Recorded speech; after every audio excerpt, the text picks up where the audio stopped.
Welcome back to the conference on Brazilian legal profession in the age of globalization. My name is Fabio Sai Silva. I'm a researcher in the GLE project. And this is a panel about public interest and pro bono. As you know by now, the GLE project looks at the development of the legal profession, and especially of the corporate sector of the legal profession in these emerging economies, especially Brazil, India, and China. And one of the issues we are looking at is the development of so-called public interest practice in these countries. We define public interest for the purposes of the GLE project as kinds of legal activities that respond to inequality, whether in market terms or in political terms. So anything that lawyers do that help, connect people to the legal system who otherwise wouldn't have the chance to, or to help advance interests that are marginalized in society and don't have a voice to get expressed. And we are looking at some connections between that kind of legal activities and the corporate legal sector. And obviously, pro bono is one of the most immediate kinds of such activity, although it's not the only one, as we are seeing in our comparative enterprise. But it's certainly one that is spread across all the countries we are looking at. And it has appeared as a fascinating topic, as Luis and I were talking this morning. So here we have the fortunate of having, two of the founding fathers of the pro bono movement in Brazil, Oscar Vieira, who is also the dean of this school, and Marcos Fuchs, who is now currently the director of the Pro Bono Institute in Brazil, and Luis Trubeck, who is a professor of law from Wisconsin Law School, and one of the GLE project scholars working with pro bono and public interest as well. So I would start by passing the word to Louise so that she can make the first remarks. We have by default 10 minutes, right? 10 minutes for each speaker, and let's see if we can keep the time. Okay.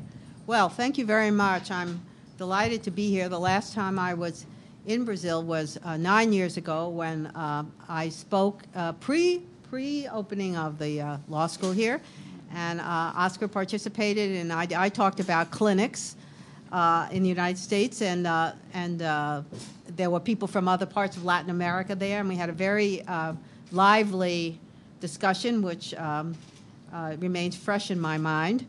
And so now I'm here talking about pro bono. Now, what I've decided to do is talk about it three ways. First, I'm going to talk a little bit about pro bono in the United States, since I recently surveyed the literature in preparation for this discussion, and I came up with a few points that I thought might be of interest to you about the U.S. pro bono.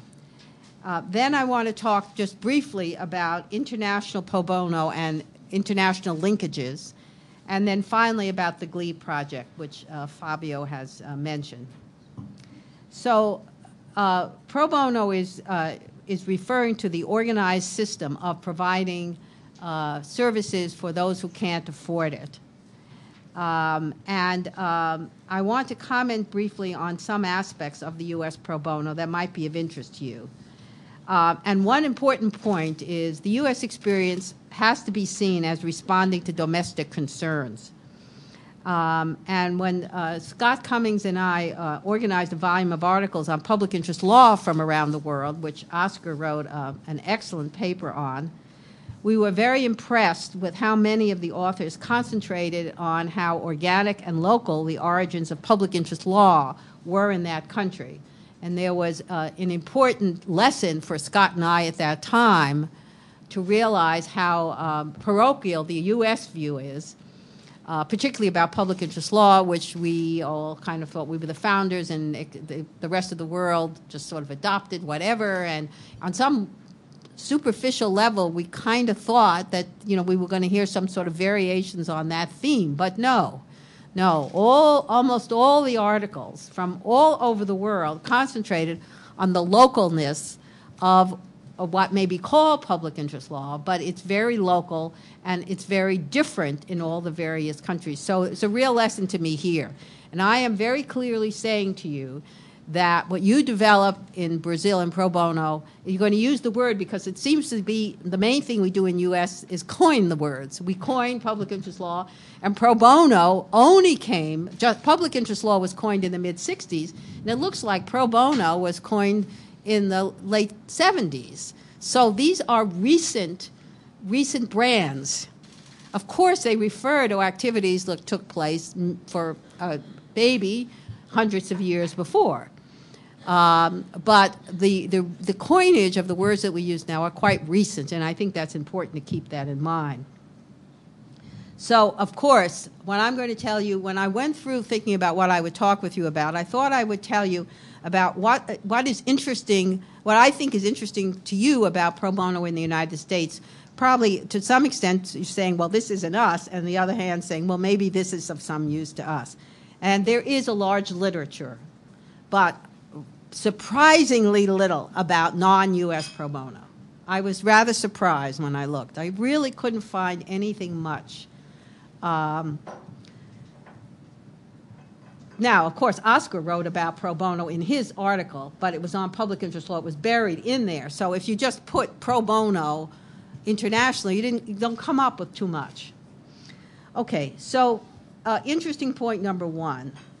Enormous percentage of low-income U.S. civil legal services is provided by pro bono. It's amazing. Now, this is for low-income people. We're saying below the poverty level, which is about 15%, 50 million people, I think is what I've seen. Civil, not criminal, just civil. It's 1/3 to 1/2 of the services provided. And that's per hour. And there's also there's a great article that quantifies all this. There's also an article that quantifies the monetary value. So both cases, it's more or less 1/3 to 1/2, which is an incredible sum. And that's because we have eliminated so much of the funded legal services for poor people through the underfunding of the Legal Services Corporation. 1/3 of the legal services for the poor in the United States are funded by the Legal Services Corporation, 1/3 by what's called legal aid, which is funded through all kinds of sources, including philanthropy, including, say, elderly legal services, some kinds of domestic violence, very specific projects. And then the other third, or maybe a little more, is pro bono. So one scholar has defined the U.S. legal services for the poor as market-reliant system. It depends on the market. It depends on the market for pro bono services, which is a market of lawyers willing to provide the services for free, and it depends on the corporation and so forth. Okay. Much of this pro bono was provided by large law firms, but there's a significant percentage provided by small and solo practitioners. And I think this is very important for you in Brazil in the light of the discussion today, that there is a very large percentage of, it's not 50%, but a large percentage provided by small and solo practitioners. But also, the rules, the scholars feel strongly that the rules of the bar associations were created and are created with the needs of the large firms in mind, even though a substantial portion of pro bono is supplied by small and individual practitioners. And lastly, we have a significant effort at pro bono in legal education.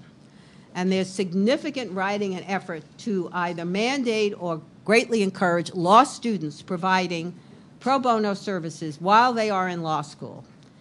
And this is in addition to the large number of clinical programs we have in the United States in legal education, where the clinics provide legal services to poor people.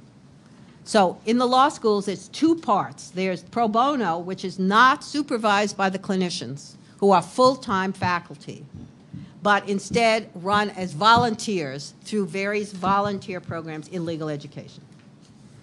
Okay.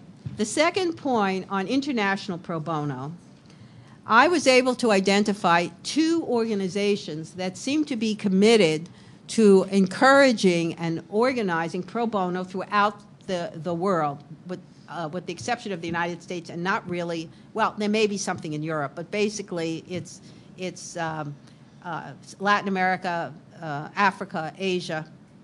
And there are two. One is the International Bar Association, which a partner at Matos Filho just won the International Pro Bono Award there just a month or so ago,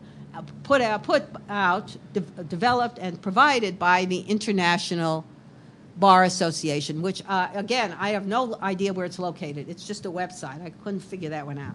There is, on the other hand, one in New York that's called the Cyrus Vance Center for International Justice of the City of New York Bar.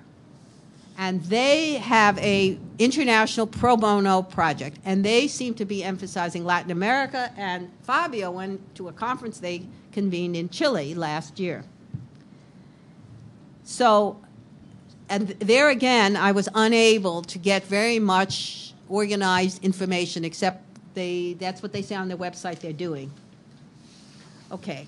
So what we're doing at the GLE project is we're interested in the links between the role and expansion of corporate law firms in emerging economies and pro bono. And you can, as you know, in Brazil, since you've had the direct, you've had the interaction, you know, there's no surprise to you that there's an interaction. And so we're going to study it in the three countries. Now, Brazil is the one with the most dramatic and well-documented story. So that is obviously going to be a lead part of what we're doing. And we're looking at empirical studies in the three countries, as well as an examination of the international networks. So that's my observations, and I'm happy to hear what's going on, and I'm here from our other speakers, and I'm hoping that we can have some discussion about it. Thank you very much. Right on time, so I'm passing along to Oscar. Okay, please control my time. Okay. Well, nice to see you again. It's wonderful to be here on the side of Luis and Marcos Fuchs and Fabio. And it's amazing that I probably saw you 3 times in my life, and there is a sense that I know you since ever, because we deal with such close issues and we have the same kind of concerns. So I feel very comfortable hearing you, and that's why I wanted to hear you in advance, so I don't say any nonsense. I will control myself.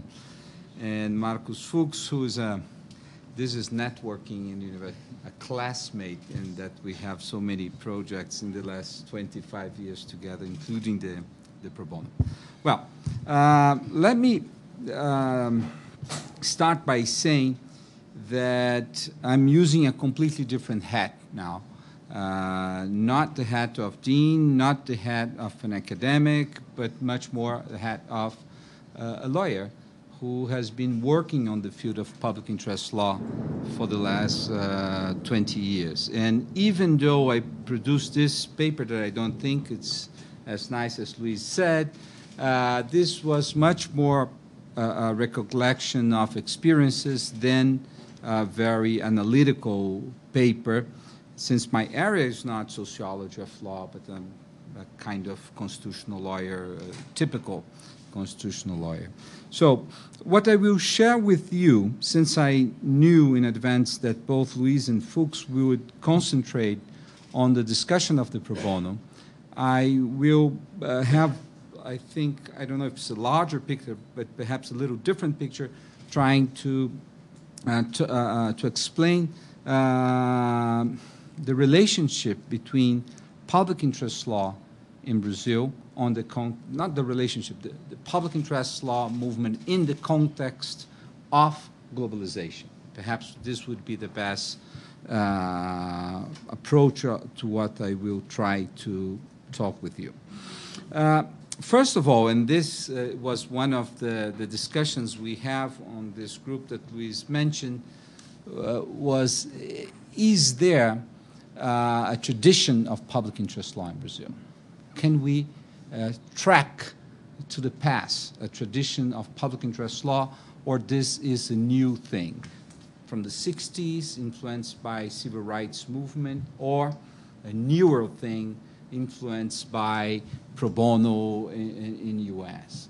My perception is that we can track a long tradition of public interest law in Brazil.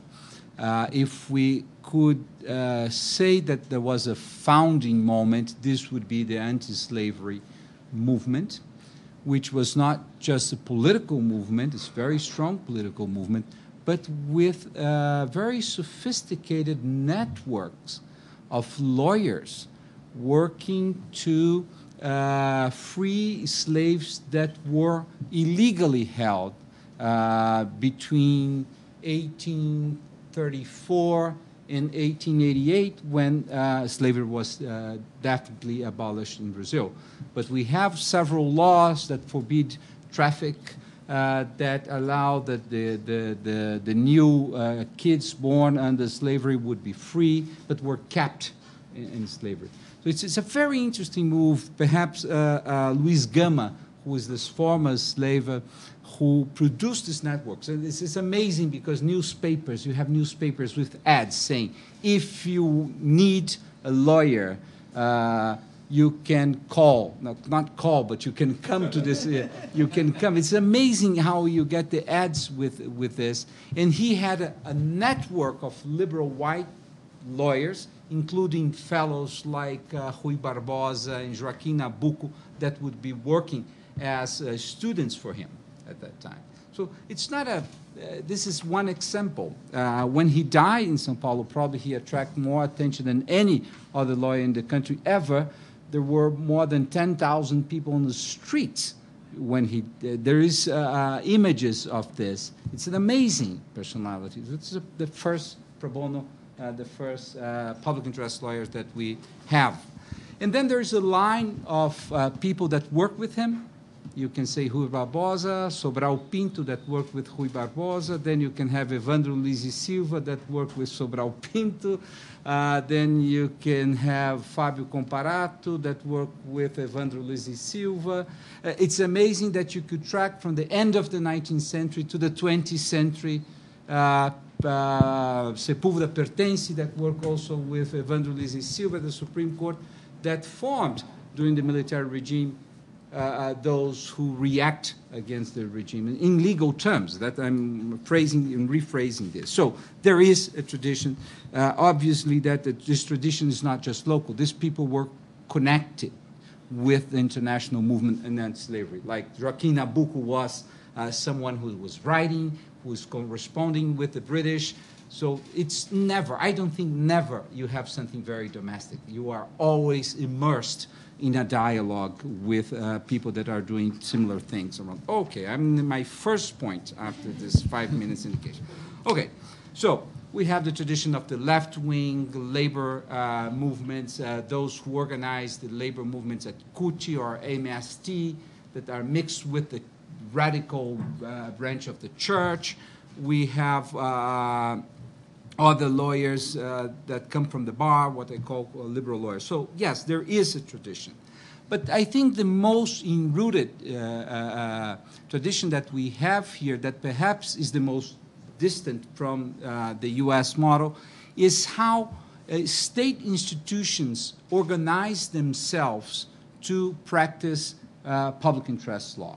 Like the role of the Ministério Público, which we call a jabuticaba, in the sense that we believe that is only grows in Brazil, is a very specific institution that until 1988 was very similar to any prosecutorial office around the globe, taking care mostly of crime, and then after 1998, they just 1988 just have an open agenda to promote the environment, to promote culture, to promote social rights.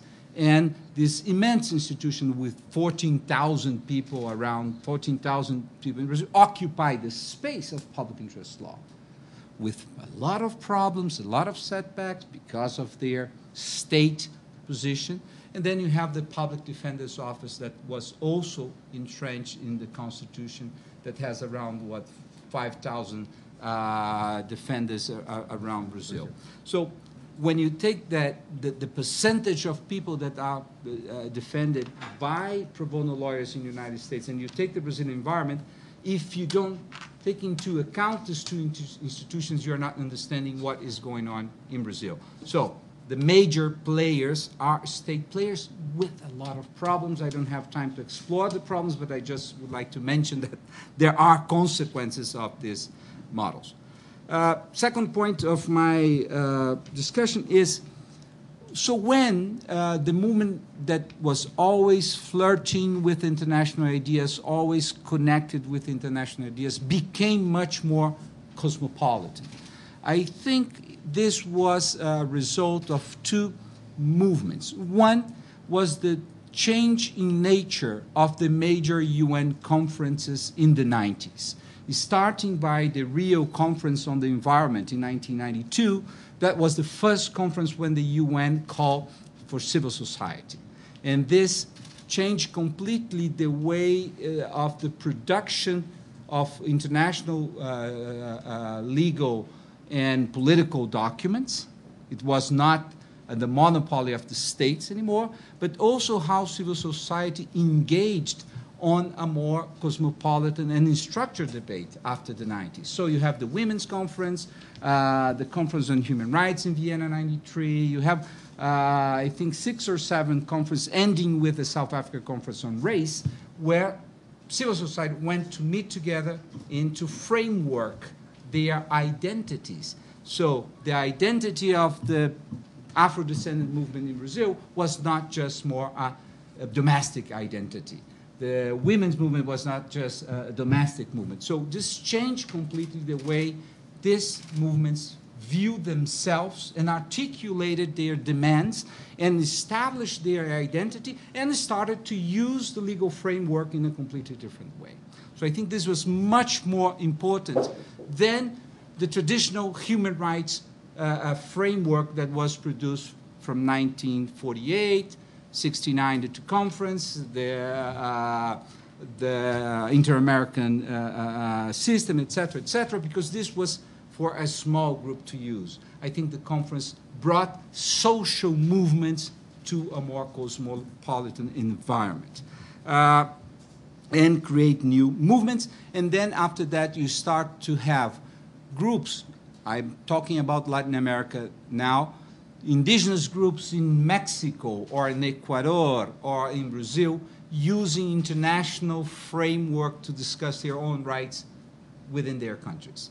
You would have international groups using the international framework.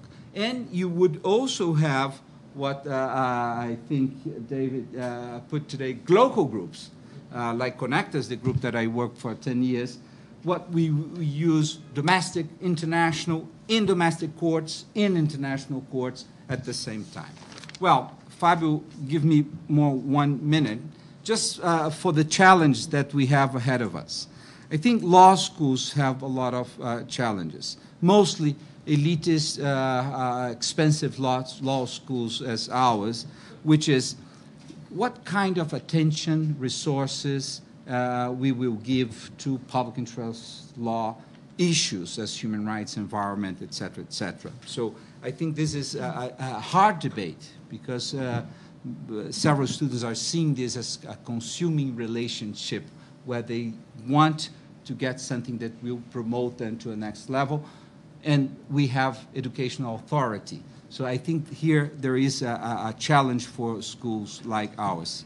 Second, providing as much as possible clinics, which is a difficult thing to do, has relations with the bar, costs a lot, But I think this is the real place where we should put our efforts in terms of educating for public interest law. Second point, human rights movement. This is the most interesting thing, as the debate was in this morning, you know, the conflict between large law firms, global law firms with local law firms. The same thing is happening between local, regional, and international human rights movement. The competition for funds is, I think, as harder as the law firms are doing. Less funds. Less funds. And people trying to say that they are all altruists. But it's an ugly fight in terms of funding. I would call the zip code index. And I will just tell a small story. When 10 years ago I was discussing with Ford several of the projects of connectors here and say, you shouldn't come here. You should have gone to the Rio office. I said, but the Rio office gives very few money for local projects, and ours is international program. But you are based in São Paulo. We don't have the protocol for you. I said, okay, you define international human rights organizations by the zip code.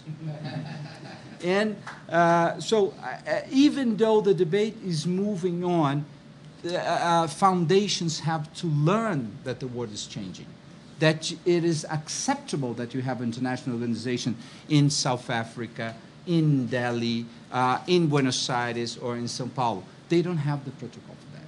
The protocol is NGOs in London, in New York.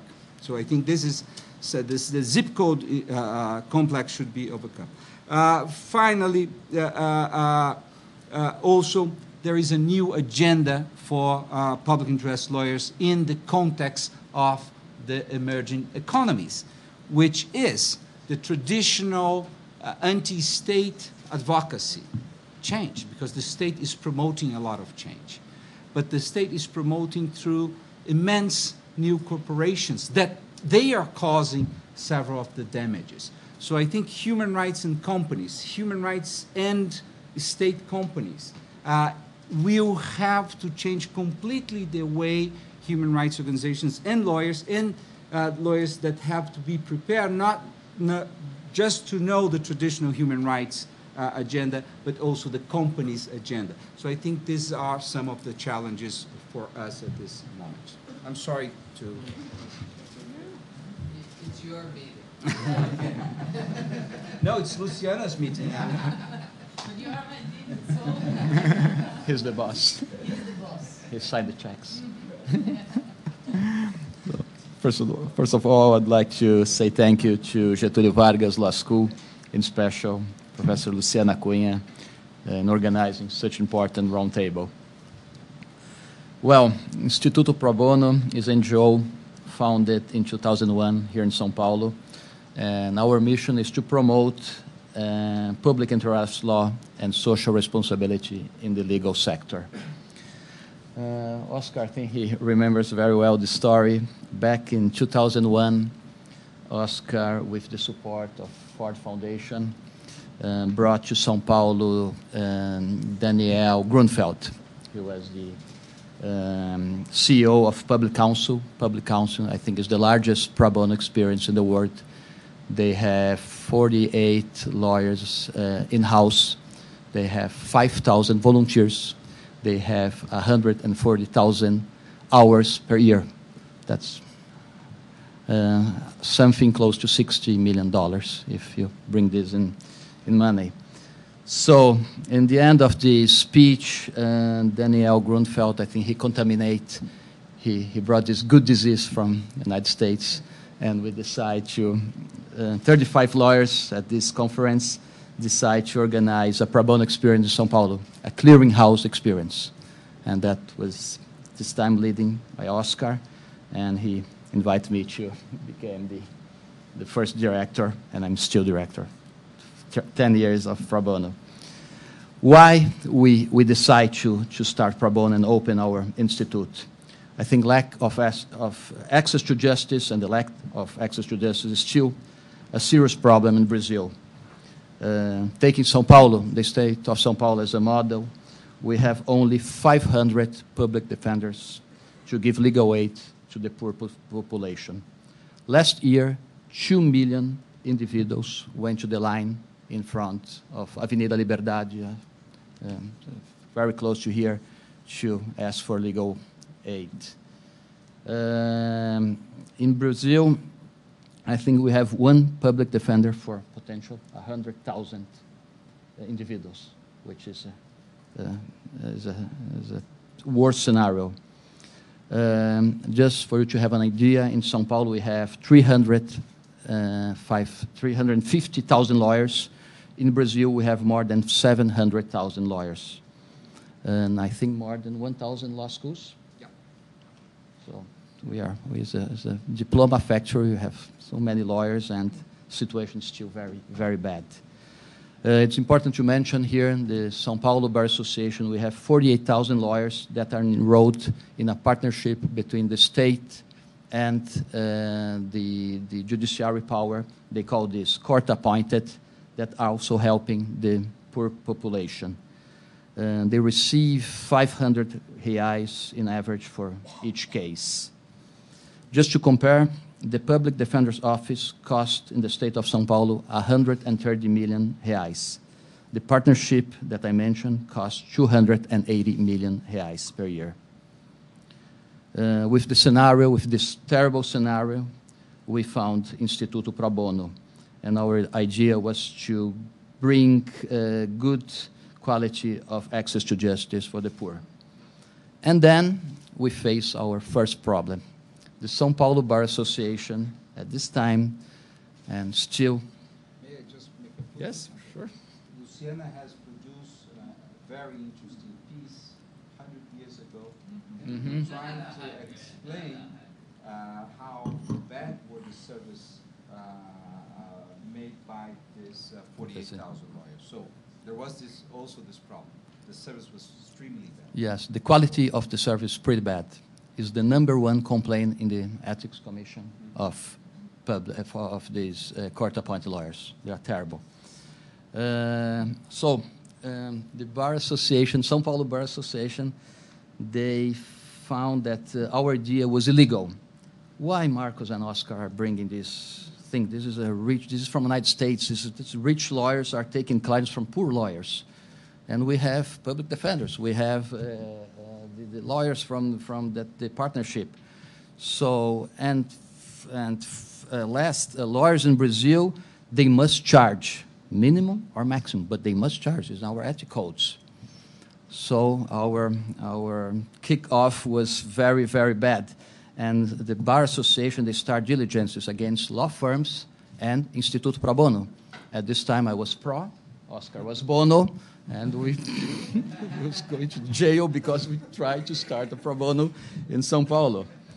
And after 6 months, with a big debate in the São Paulo Bar Association, in August 2002, they edit the pro bono resolution. It was the first in Brazil. So pro bono is only allowed to NGOs. Only NGOs can have a pro bono lawyer. Individuals are out, are prohibited. We cannot take cases from any individual. And we can only take cases from poor NGOs. So we cannot take Greenpeace, for instance, or so that's still a problem. Since then, we have grown quite fast. We have now 500 lawyers. We have helping our clearinghouse project.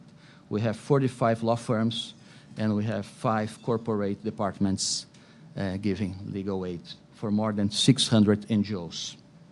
We started the first pro bono junior experience here at Getúlio Vargas. Students are helping Instituto Pro Bono, providing legal aid to NGOs via our law firms. And now Catholic University, and then maybe São Francisco, the State University. So this still is a very important project. We are bringing lawyers to the poor areas of São Paulo. During a Saturday, we organize called a mutirão, is a task force We put lawyers in the bus and we bring them to the poor areas of São Paulo, and they have the contact with the population giving legal aid, just giving opinions. They cannot take any power of attorney because they are not allowed. We are still helping women victims of violence and domestic, sexual and domestic violence in a local hospital here in São Paulo. And this is amazing. It's an incredible program. Women, when she went to the hospital, she first talked to the doctor, then to the social assistant, and then a lawyer will help them to bring to the police department. I think the sense of social responsibility is also growing in São Paulo. Last year, we had a meeting, and General Electric in Brazil decided only to hire law firms that are doing pro bono. So, and there was she addressed this message. If you are not doing pro bono, we are not hiring you anymore, and we are not paying your check at the end of the month. So, lawyers were very, very. That was. Students are creating movements here in São Paulo to discuss access to justice. And I think we are still fighting to the Bar Association to bring the idea of pro bono and to allow pro bono to individuals. I think that's my first. And please. No. Talk about the Supreme Court the day before yesterday. Okay, yeah, that's important. 2 days ago, the Supreme Court, there was this big fight between also the Bar Association and the Public Defender's Office. The Bar Association, they have the money to pay the Public Defender's Office. They control this payment, and the money that comes from the state. And the money comes from the state. And how do you call a DIN? Yeah, a lawsuit at the Supreme Court to have the freedom of the public defenders not to deal with the Bar Association anymore. And 8 ministers decide that the public defenders are free. They have this authorization to deal with this money and to deal with clients and not to be part of the Bar Association. And I think things are changing here. I think the Supreme Court, they know the importance of pro bono. They many times they mention how it is important to increase pro bono activities in Brazil. So thank you very much.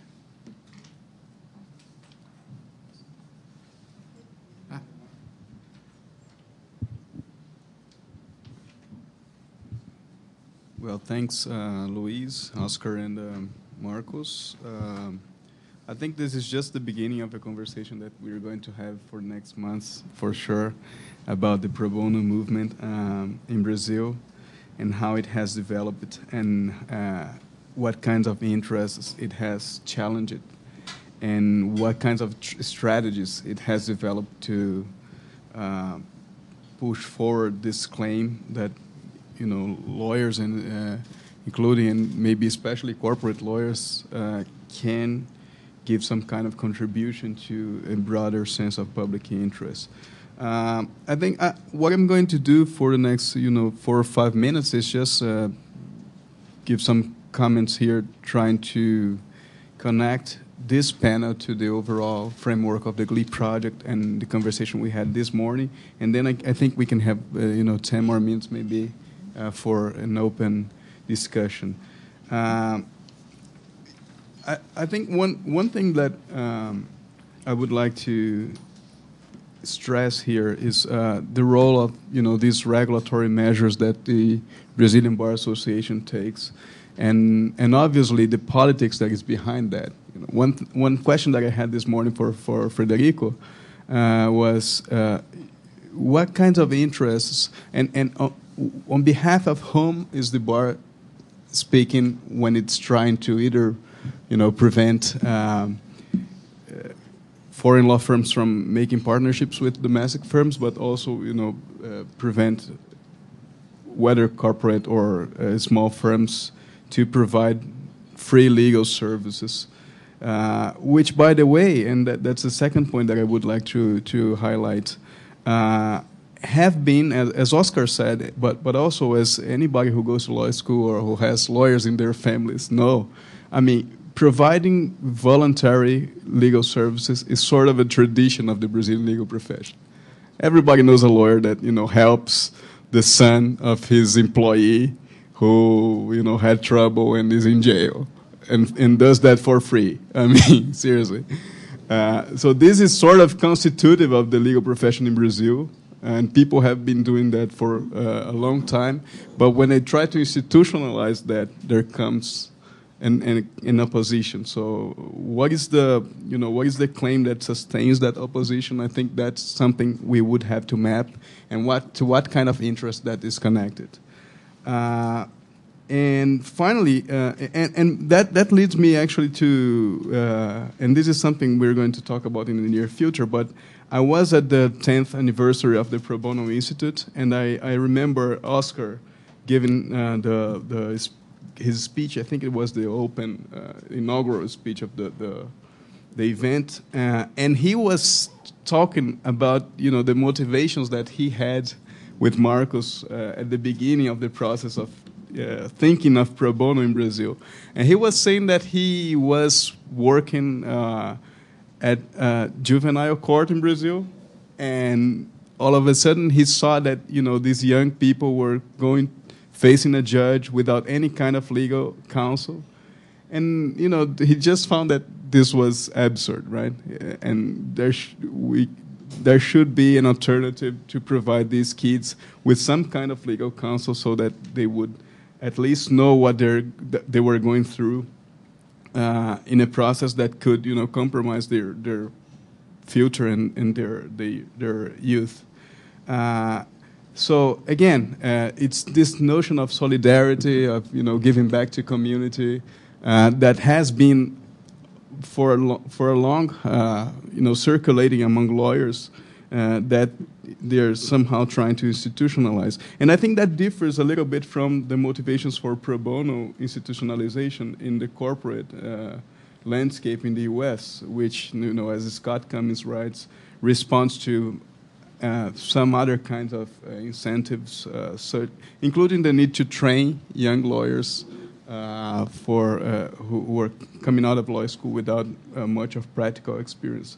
So, these are two things that that we need to look at in the GLEAP project. First, the interests and the struggles that are taking place around pro bono institutionalization in Brazil, and, you know, what is on the grounds of this opposition of the bar, and what kinds of strategies that the movement is developing on one hand, and on the other hand, you know, the kind of motivation and how that relates to a culture of service that may be different from the U.S. and maybe even and these two combined, I think they may lead to different outcomes than the pro bono movement in the U.S. And I'd like to close my comments by, you know, mentioning one thing that Marcos told me this week, that he was going to Brasilia to file an amicus curiae in a lawsuit before the Supreme Court. And, you know, that's something, for example, that I don't see the pro bono movement, the corporate pro bono movement, doing very much in the U.S. And I think that's related to, you know, the kinds of ties that the pro bono movement in Brazil had to develop with the more radical sectors of the legal profession in order to face the corporative challenge that the bar is opposing to your development. So that kind of those kind of arrangements that are forming, and those kinds of associations within the profession that are forming to sustain the pro bono movement in Brazil, I think they may lead to a different picture than the one we see in the U.S. This is just a guess. Tomorrow we're discussing this in more depth. So, I mean, that said, I would like to open the discussion for about 10 minutes. Are okay? So, please.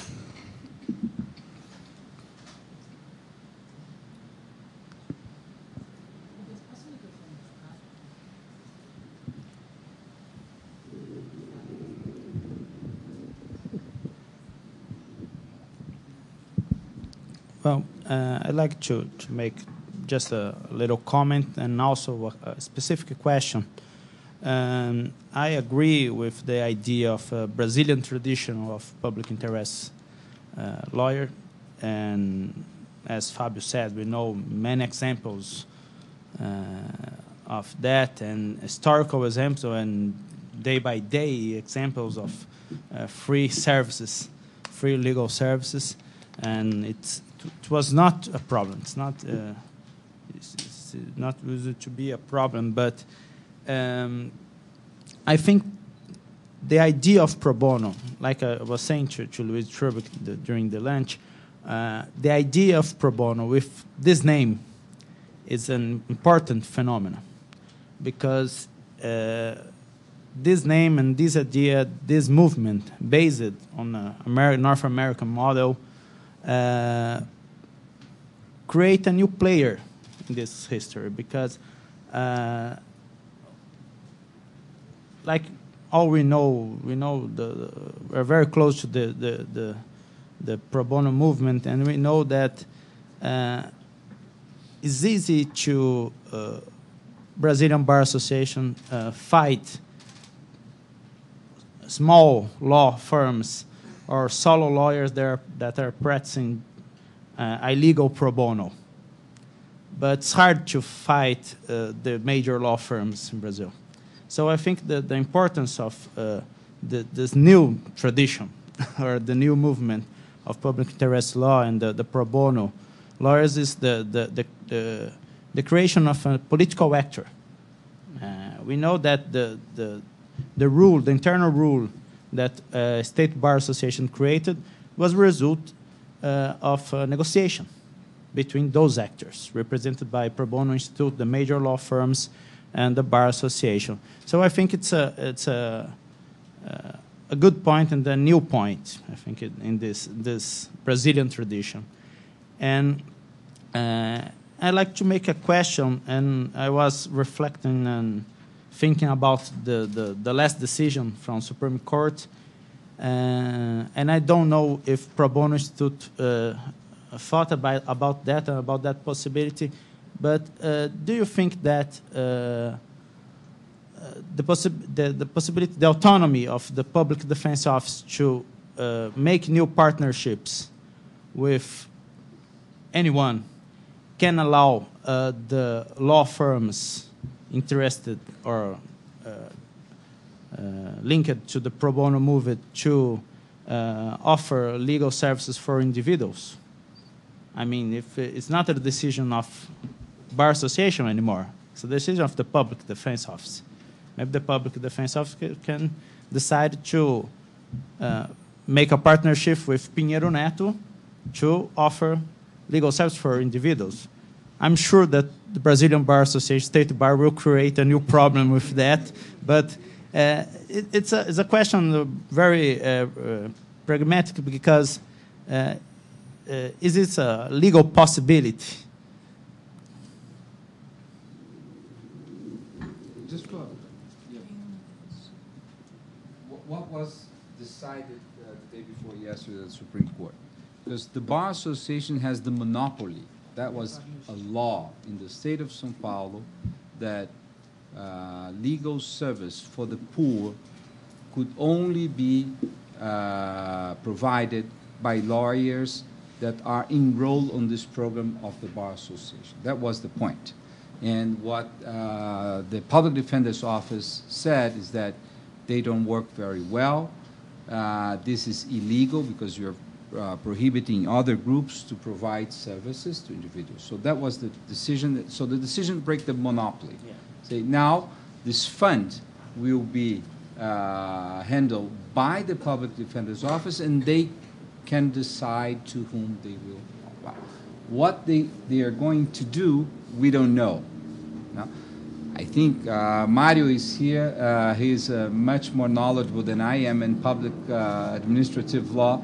But legally speaking, yes, you can make arrangements by which I think politically it's totally inviolable. Yeah. What they are going to do is probably fund NGOs, fund groups, church groups that work, law schools, clinics. That is their discourse, and that's what is going. Am I wrong in my analysis? I think that first of all, they will ask. I The think fund that for them. first of all, they will ask the government, the state, São Paulo state government, for more funds to admission new the public defenders. I don't want that. They really want to share this service with any private, profit or non-profit entity. And I think, Frederico, the Bar Association, they are in 300 cities in the state of São Paulo. The public defenders, they are only in 23. So they need lawyers. They need these poor lawyers. They need, and today I was reading the papers, and the defenders have said, we are not, there is no war at this time because we need them. And secondly, I think we have a pro bono resolution. Is it issued from São Paulo Bar Association? I don't think maybe we need to file a sue against or a preliminary injunction, I don't know, and then to bring this case to the Supreme Court. And then I think easily we could win. Based on this. And Yes. and there is another how to recruit lawyers to the public defender.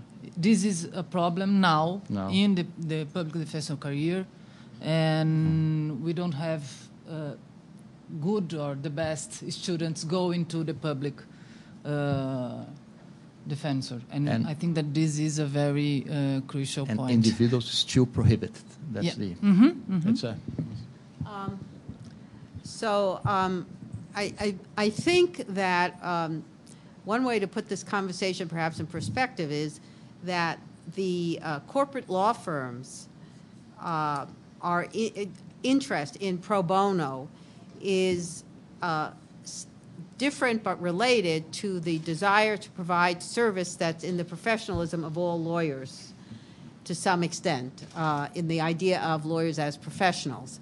And I think the relationship between the small and solo practitioners in the United States and the fact that they do a lot of pro bono is very important in understanding when you see pro bono and you think about it tied to the corporate firms, and the corporate firms, to the extent to which they're establishing relationships in other countries, they want to be accepted and they want to be part of the good people. So pro bono is helpful to them and they understand it. But then you have to figure out how does that work, vertically? How does that affect the life, the society, and the lawyers who are doing the more domestic work? So it's a complicated interaction. And in the United States, there's some people who criticize the pro bono for, number one, being manipulated to some extent by the corporate bar for their own purposes, delegitimating the small and private practitioners who do a lot of work. And that's one of the reasons I wanted to raise that, because you don't have to set up one against the other. That would be a mistake. You have to see it as one bar that's all interested, but they may do different kinds of things. Then a third thing that I wanted to just point out in the United States, because this was related to that very interesting presentation we had this morning from the law firm that's trying to provide prepaid legal services and so forth. And he's the first person that I've heard mention the middle class. Because in the United States, what we have now is a merger of the poor and the middle class, because the middle class is feeling, as opposed to Brazil, where the middle class is doing well, in the United States, the middle class is doing badly. And a lot of people feel there's now the separation between the poor and the middle class is destructive in terms of developing new kinds of ways of providing services for people, what we call ordinary people. So pro bono can be a plus and it can be a minus, because pro bono is based on providing traditional legal services to people who can't afford it, as opposed to being innovative and inventing new ways of providing services like use of technology and so forth. So this is a very complicated kind of interaction that we're talking about. And so I think that I think that you have to, as you look on what's looking forward in Brazil, I think that, for example, discussing with the firm that does that legal services for the middle class, can any of those techniques, for example, be used in pro bono? We have unbundling. Unbundling is for poor people, too. And middle-class people in the United States, unbundling is a big thing. We have people at the courts who help people who walk in, and pro bono people do that, and so forth. So I think that's why I think it's a very interesting topic for GLE. That's why I think David Wilkins has proved right in that pro bono is, from where we're sitting right now in the study of the emerging economies and the legal profession and the globalization, it's a very good, and you're quite right, it's a new actor. Federico, right? Federico, it's a new actor. Just like public interest law was a new actor. Pro bono is a more recent new actor. And in some ways, maybe it helps because it focuses on the legal profession itself.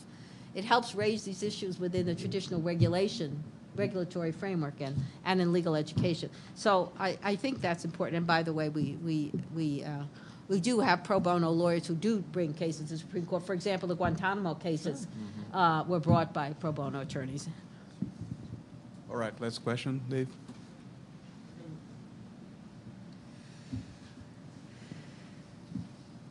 So I think that maybe the most interesting thing that was said today, in terms of just being new, was this business about GE.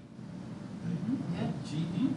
And so that raises, and I just want to mention this, another dimension, which is the interrelationship between this corporate social responsibility in the corporations and their communication to lawyers, whether they're in the United States or in England or in Brazil or South Africa.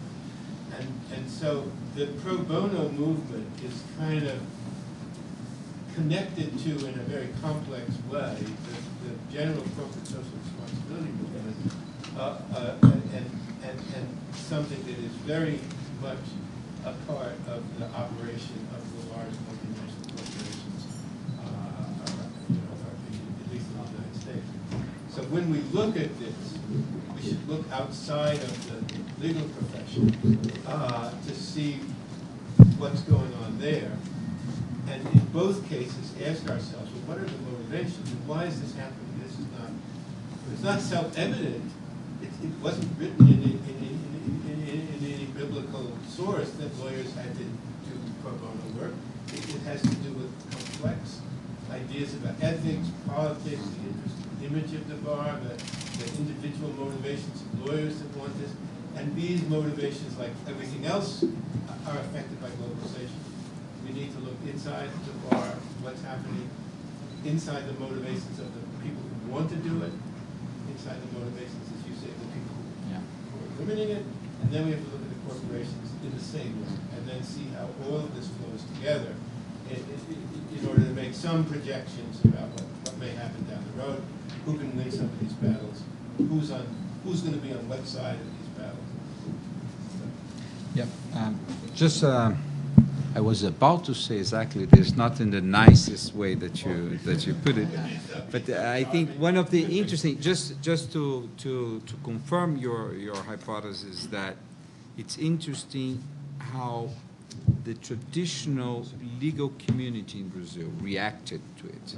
One example: our former president of the Pro Bono Institute, Miguel Reale Jr., one of the most traditional law families in the country. He accepted, he fought as a tiger for the institutionalization. But I remember the first article he wrote on the newspaper after he was nominated president, he didn't mention. So I called him and said, why didn't you mention? Say, because this is a good thing that I'm doing for altruistic reasons. I will never use the title of a pro bono lawyer. I do in secret. So it's part of the ethics of the profession. We understand that we do good for the sake of good, without taking any profit of that. And for several years that he was the president, we have to deal with this. He was furious when we tried to make someone would be taking advantage of being part of the pro bono. On the other side, we would have the large law firms the law firms that were associated with the U.S. law firms, that would understand the game and what was at stake, that is represented on this, the in-house general counsel of GE saying to the law firms, say, if you don't do it, we don't hire you. I am the one who hire your service. You have to do it. You have to have women on your board. You have to do it. It was amazing that. So I think there are. These are the game is there, but I know things are about pro bono. But I think there is a new issue in terms of Chinese, Indian, Brazilian, immense corporations that are becoming transnational and are becoming very harmful, most of all outside of their countries, and how the legal community will deal with that. Because then the pro bono will not work, because there is conflict of interest. So there is also a problem here. There's a new issue that is arriving at this point.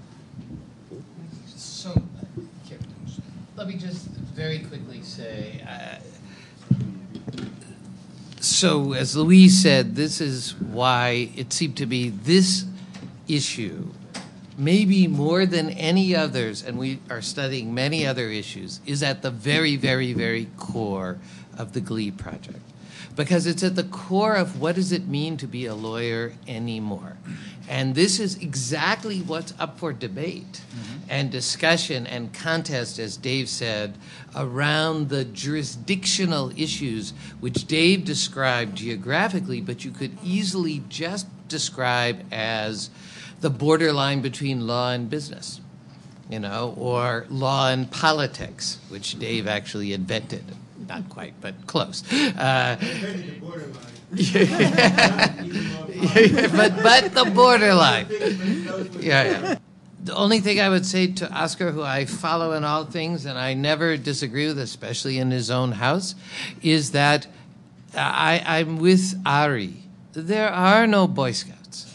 Everybody is partly compromised, if by compromise we mean that they are pursuing a complex mix of agendas in which they are partly trying to fulfill something that they think is good and important, and also partly trying to pursue the interests of their own individual actors. And by the way, if we want good people to be general counsels of GE, so I know this general counsel, she's also started this group called General Counsels with Skirts, which is very much about diversity in the legal profession, which is an issue we haven't talked as much about, but is very much on the agenda. We have to understand that people have to have mixed motives. Because if they don't pursue the interests of the organizations in which they won't be there. And they'll replace it with somebody else who doesn't care. So how do we balance that with an understanding of the limitations of what people are doing? And here I come back because my friend Dave Trubeck said it so brilliantly at the end before we left for lunch today. What are the principles, right? So we've already named a few here. One is, how do we provide the best service to underserved individuals? How do we get professionals to recognize that service to the public is a part of their commitment to being a member of the bar? How do we get large organizations to understand that they have to supplement not only their own service, but the service to others if they want to have the legitimacy that comes from being with the rule of law? We could identify a number of principles, and then we could ask ourselves, what are the relevant empirical questions that we could ask? In other words, how much does some kind of intervention or some kind of operation lead to this, or how much does it detract from it? And in the frail way of human beings, not gods of social science, but human beings, how could we collect information that could help us to make these to help us to understand these choices? That is the product of GLE, and with the brilliant people, here's where I think Brazil is a leader. Brazil is a leader in thinking about this complex dynamic, in part because of the people who are on this panel and other people who are in the room, and what we can try to understand here won't just be important in Brazil. It'll be important all over the world, and it's why we're so excited to be a part of this. What goes on in Brazil doesn't stay in Brazil. Okay, so let me close this panel. I thank the panelists and thank the audience. We're going to have, 5 minutes now for a coffee break? Could be? Okay. 5 minutes.